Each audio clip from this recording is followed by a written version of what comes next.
Hello and welcome everyone to Women's Speakers Association's WSA-TV Live. I'm Laura Rubenstein, your host and producer. I'm also a digital media and marketing strategist and author of the book, Social Media Myths Busted, The Small Business Guide to Online Revenue. Today we have a fantastic show today. You can see the title, Negotiation Skills for Women Speakers. And we have an expert in the house, and I want to go right over and say hi. Hi, Eldonna. Hey, Laura, great to be here. Glad to have you. Well, tell us your name and where you're tuning in from and all the good stuff. Well, I'm Eldonna Lewis Fernandez, and I wrote the book on how to think like a negotiator, and I'm calling in from sunny SoCal, Irvine, California. Great. And where can people find you online? EldonnaLewisFernandez.com. And so I've known you for years.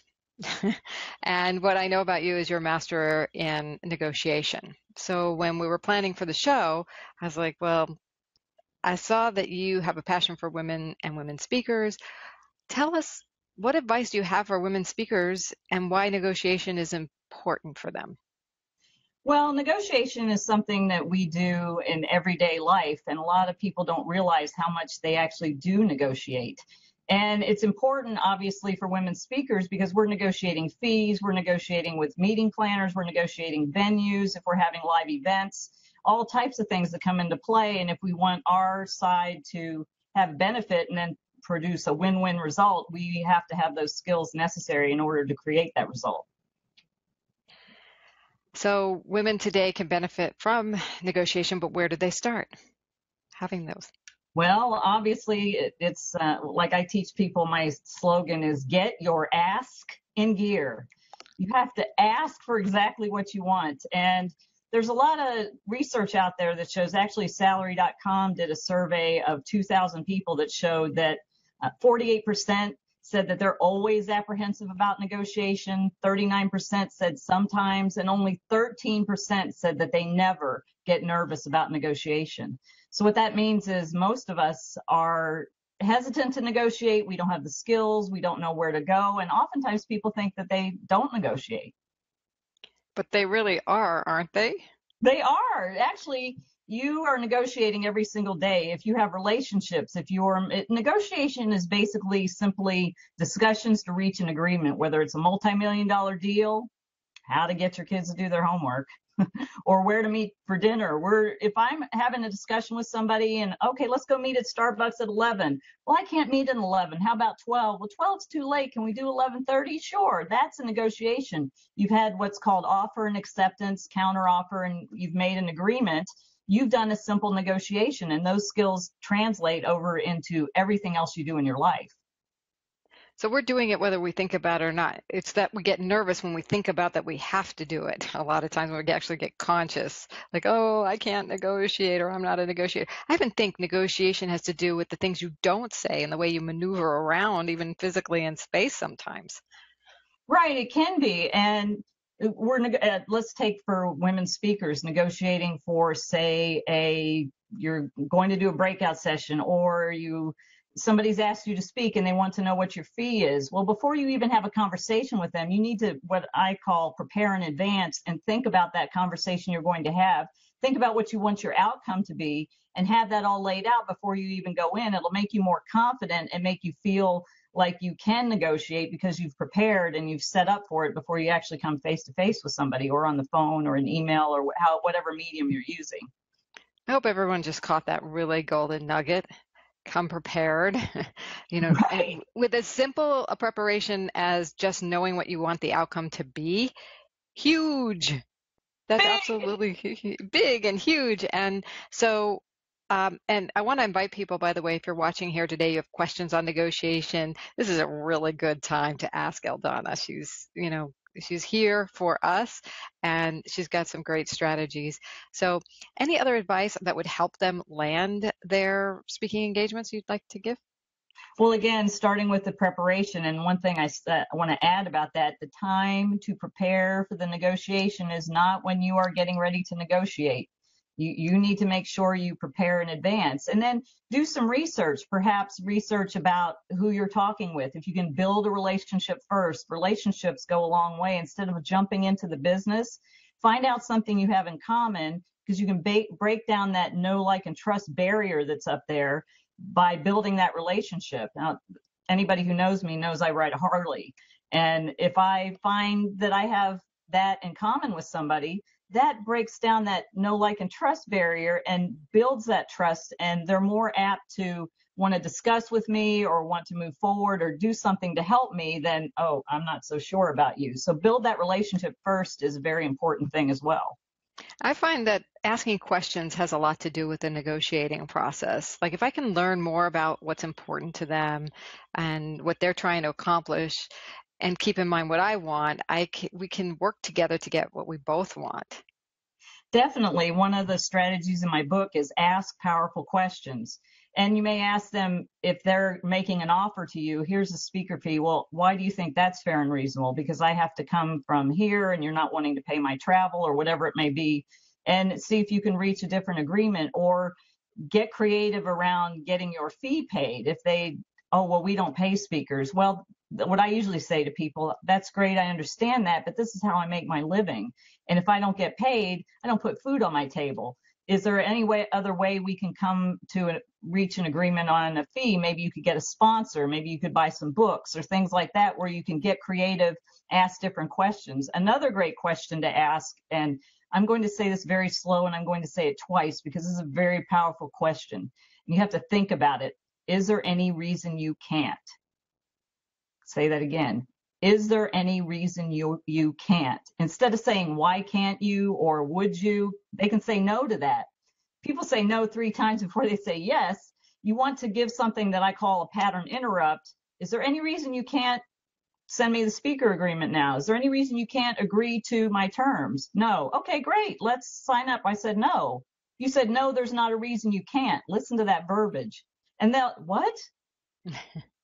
It does a pattern interrupt and opens up the opportunity to have more of a discussion and maybe break down, because there's that barrier. You have to break that barrier down, build that know, like, and trust factor, do that pattern interrupt in their head to where they're not immediately going to know, and have open the discussion further so maybe you can get the results you want. Right. Wow. That is a great, I have a background in hypnosis, and I know that you have to interrupt those patterns, and you can do it very graciously. You're not saying that you have to do it really meanly. And in fact, if we're building relationship, we're doing everything with respect. Would you agree? Oh, definitely. And another thing is understanding the archetype of, and I have negotiation personality archetypes that I've developed just from doing negotiation. Are they a direct communicator? Are they more of a storyteller? Are they a bully? What archetype are they in negotiation? I'm a very direct communicator, but if I'm speaking to somebody who's maybe a storyteller, somebody who goes into more detail, likes to tell the story, it's not a negative thing. It's just the way their personality is. If I'm very direct, that may put them off. So you have to have some understanding about who you're dealing with, how they communicate, and how to actually ask them questions and communicate with them that won't put them off. Yeah, matching their style can go a long way for building that trust factor between you, it sounds like.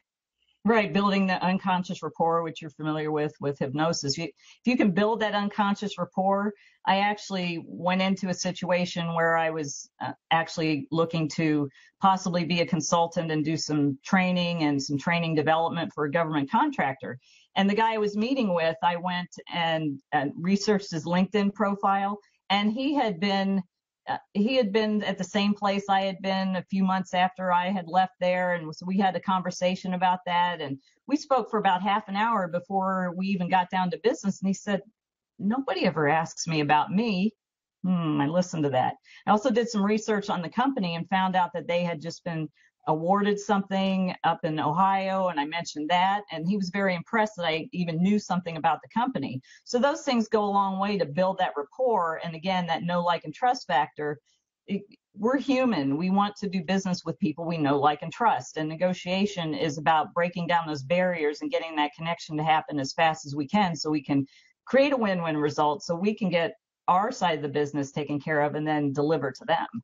And those powerful questions you mentioned are a way to find out what's important to them, so that you can then do what you just said, is speak right to that and almost impress them like you're inside their head. How do you know that, right? Right. And it's other questions like, what is your why? Why is this important to you? Is it, why do you think this is fair and reasonable? There's a whole list of questions in my book to consider to ask people. And you would do this in advance. If they say this, I'll say this. Now, obviously, you can't prepare for every single situation, but you can have a foundation. So if they fire different questions and responses to you, you'll have a response to come back with because you've prepared in advance. Right. I'm getting very inspired by what you're saying and what I know from my experience in, I'm like, oh my God, you have to be very prepared, but you're not, if you don't have the experience in it, it's going to be hard to know what questions they're going to ask. So what I'm getting inspired to do is to go out there and try your stuff. You have to practice this stuff, right? You have to Definitely. start somewhere. Right. And what I say, one of the best or several of the best places to go get low cost, low risk, high value negotiation training is at a yard sale, swap meet, or a flea market, or even a thrift store. It sounds funny. Every time I share this with an audience, they laugh. And it is funny. You picture it, but it's simple. You put a few dollars in your pocket and you go out. Nobody at a yard sale expects to get the price they're asking. They have a widget there. Let's say they have something here and they want to sell this thing for $5. Well, don't give them $5. How about two? Oh, well, how about four? Let's settle on three. Okay, deal. You give them $3. Okay, you save $2, but you're negotiating. And those skills translate over into the bigger things. The more confidence you get asking in the little things, they translate over into the bigger things. And another thing I would suggest, if you're not as confident negotiating, get a colleague and do a mock negotiation. Have the colleague act as if they're the person that you're negotiating with. Have them fire some questions and things back at you. So your body doesn't know whether it's real or imagined, and you already have felt it. You'll have a level of confidence going into the real thing. Love the idea of taking it to a yard sale. First of all, that's brilliant because you can see how you feel when you're asking and see if you would ask it a different way or if you could just get used to asking because you did it just fine, but it just feels like a new territory for you. What a great little way to practice negotiation. Just take it out into the yard sale arena and you might wind up with something really cool for your house, right? Definitely. I do that all the time. That's how I taught my kids how to negotiate. We would have these yard sales every weekend and they didn't know what I was doing. And their friends, why do you have these yard sales all the time? They were like, I don't know, but I like getting money. And it got to the point where I would sit out there, they would set it up, they would negotiate everything, they'd collect the money and we'd split up the money. But they were learning those skills and now they're great negotiators. That's great. I would bet they are. They've had a lot of practice. They probably do that in the house as they're growing up. I can Yeah, just see sometimes talking it's to the a curfew. My son would say, I lived in Redondo Beach for several years. Oh, curfew's 10 o'clock. I want to come home after curfew. Okay, I'd say, what's your offer? Midnight. Well, that means I have to go get them. I'm not coming to get you at midnight. I have to go do something tomorrow. How about 10:30? How about 11:30? How about 11? Okay, deal. perfect. And nobody's feelings are hurt and everybody got a little give on their end and it, like you said, was win-win. And that's really a great place to come from. So let's hear a little bit about you and who you work with. What do you do with people? Well, my background, I spent 23 years in the Air Force as a contracts manager and negotiator, and then went to work for defense industry as a contracts negotiator for companies like Raytheon and Parsons on the defense side. So I've sat on both sides of the table, plus my own business.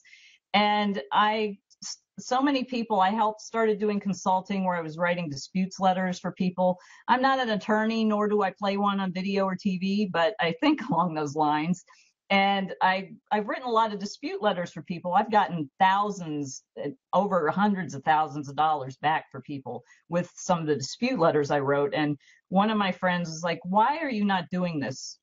Why are you not teaching this? And then some other speakers were telling me, you should be teaching this. So I started seeing that there was a need for it, wrote the book called Think Like a Negotiator. Now I primarily help women be great negotiators because as research shows, women are asking, some don't ask, but those of us who are asking more are perceived as bossy or witchy. So it's about learning how the proper ask in order to get what you want. And I'm helping, there's a lot of books out there about not asking. So I help women, and then I also work doing corporate training and work with associations and some in the public sector.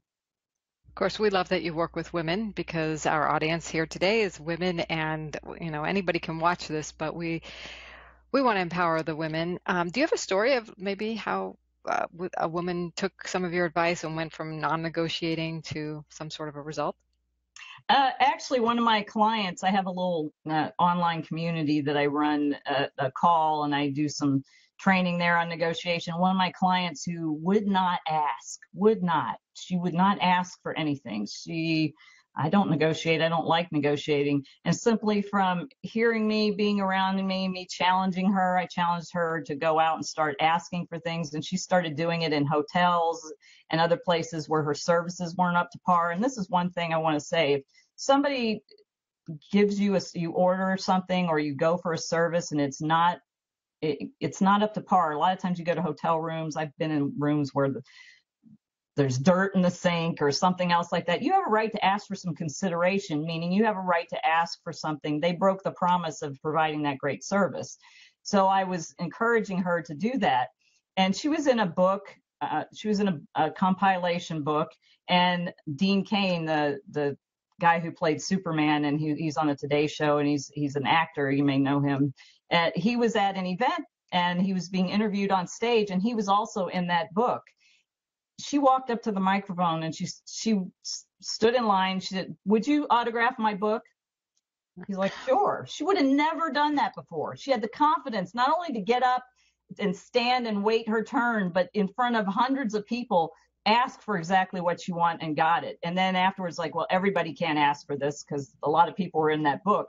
But she did it. She decided on it, and she followed through with it. And it gave her a lot of courage and confidence to keep on asking for what she wants. So I'm really proud of her. What a win. Get a win like that, your confidence goes sky high. Love Dean Cain, by the way. Yeah. Awesome.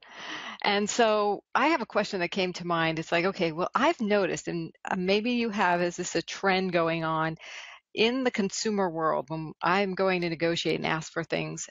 There's a lot of pushback in customer service. They're not taking the requests as easily and saying yes to them as easily. Have you noticed that at all? Oh, definitely. Well, like I said, back to the people say no 3 times before they say yes. If they can say no and you walk away, most of the time when people ask, so there's asking for exactly what you want, which is a strategy in my book, but then you have to add the however many times. It could be asked 6 times, 10 times, however many times you need to ask to get what you want. Most people will ask once, they get a no, they walk away. Okay, that didn't solve anything. I have a story about that. I was speaking at an event. I was supposed to do both my talks on the first day, and they said, well, we're going to have you one on this day and another on the second day. Well, the second day I wasn't planning on being on stage, so I had a navy blue dress. The curtain was navy blue. It's another little speaker tip. Don't match the curtain. Not good. I needed to stand out. So I went to the local store and found a suit that I wanted, and it was a Tahari suit. It was $260 marked down to like $180 or something. I'm like, okay, I want my 10% military discount. I went and asked, okay, I'd like my military discount. We don't have that. Yes, you do. No, we don't. Yes, you do. No, we don't. She turns away to her colleague who said no and turned back to me. No, we don't.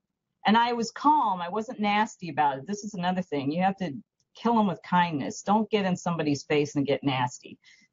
Yes, you do. You have a military discount. I've gotten it at other stores before. Your company has policy to give 10% discount to military.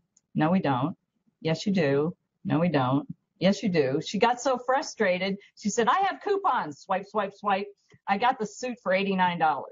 Woohoo! Way to go. High five. $89, that's good. I just wanted my 10% off. If you want to give it to me for pretty much half price, I'm happy with that. So, but it was being persistent. I've done this in restaurants because there's certain, I actually went to an event I was attending, and I've been to the hotel a lot of times. And there's they were not serving this chicken that I can eat at lunch for some reason. And I said, well, I can't eat any of this stuff. It'll disrupt my system. And well, we don't have that right now, but you have it for dinner. Is there any reason I can't get it now? Well, we don't have it right now. And I kept persistingly asking. He said, would you like to speak to the manager? I said, yes, please. He walked off. I was with about 8 other people whose jaws were on the ground. And what they said to me was very, very interesting. They said, you do not have a problem pushing back against the discomfort. That's the key. By the way, they came back and said, we can get you that chicken. But the key there is being comfortable. You have to ask, but persistently asking and pushing back against that discomfort. You can feel the discomfort, but if you keep pushing back, you'll get what you want, or at least close to what you want, instead of a no where you have to turn and walk away. And I think the key you mentioned also is to stay calm and kind. I know we can get frustrated that we know it's absolutely 100% possible for them to do what you're asking, with maybe a 1% doubt in there, but really, it's calling. I also look at it as a responsibility to ask for what you want, to call them to be better. Right. And going along that line, if you think about it, if you don't push back, it makes it okay for them to say no to the next person. What's happening in customer service that I see at a lot of places is they act like they're doing you a favor being there when they're really there to serve you. And they want to do as little as possible. Some places they want to go get on their cell phone, or they don't want to work. Well, there's somebody else out there who would like to do your job and serve me. You're here to serve me. That's why it's called service, customer service.